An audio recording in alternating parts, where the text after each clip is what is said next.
రాధాదేవి నన్ను పెళ్లి చేసుకో అని శ్రీకృష్ణుడిని అడగగా కృష్ణుడు ఏం చెప్పాడో మీకు తెలిస్తే మీరు బాధతో ఏడ్చేస్తారు. కంసుడిని చంపడానికి కృష్ణుడు బృందావనాన్ని వదిలి వెళ్లిపోతున్నప్పుడు మొత్తం బృందావనంలో ఉన్నవారు అంతా ఏడుస్తూ కృష్ణుడికి వీడ్కోలు చెబుతున్నారు. చివరిగా ఒకసారి రాధాని చూద్దాం అని ఆమె దగ్గరికి వెళ్ళగా ఆమె ఏడుస్తూ ఉంటుంది. ఒక్కసారిగా కృష్ణుడిని చూడగానే బాధతో ఏడుస్తూ హత్తుకుంటుంది. కన్నయ్య, మీ కళ్ళల్లో చూస్తుంటేనే అర్థమైపోతుంది ఇక నన్ను చూడటానికి మీరు ఎప్పుడూ రారు అని. నువ్వు లేకుండా నేను ఎలా బ్రతకాలి? నన్ను వదిలేసి మీరు ఎలా వెళ్లిపోతున్నారు? మీకు బాధ అనేది లేదా?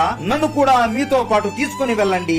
ఇదిగో సింధూరం, ఇప్పుడే నన్ను వివాహం చేసుకుని మీ అర్ధాంగిలా చేసుకోండి అని ఏడుస్తూ అంటుంది. అది వినగానే శ్రీకృష్ణుడు ఆమె కళ్ళల్లో కళ్ళు పెట్టి చూడలేక ముఖం పక్కకు తిప్పుకుంటాడు. ఏం కృష్ణ, నేను అంటే మీకు ఇష్టం లేదా? నన్ను వివాహం చేసుకోవడం మీకు ఇష్టం లేదా అని రాధాదేవి ఏడ్చేస్తుంది. అలా కొద్దిసేపటి తర్వాత, కన్నయ్య నన్ను క్షమించు, నా ప్రేమని వివాహంలాగా మార్చు అని నిన్ను ఇబ్బంది పెట్టాను. నీకు ఇష్టం ఉందో లేదో తెలియకుండా నిన్ను అడిగేశాను. నన్ను క్షమించు కన్నయ్య, క్షమించు అని అంటుంది. నా వైపు అస్సలు చూడవా కన్నయ్య? వెళ్లే ముందు ఒకసారి నా వైపు చూడు అని అనగా ఒక్కసారి శ్రీకృష్ణుడు రాధా వైపు తిరగగానే రాధాదేవి ఆశ్చర్యపోతుంది. కృష్ణుడు అచ్చం రాధాదేవిలాగా మారిపోయాడు. తల నుండి కాళ్ళ వరకు అచ్చం రాధాదేవిలాగే మారిపోయాడు. అప్పుడు కృష్ణుడు ఇలా అంటాడు, రాధా, పెళ్లి చేసుకోవడానికి ఇద్దరి అంగీకారం కావాలి. కానీ ఇక్కడ ఇద్దరు ఎవరున్నారో రాధా?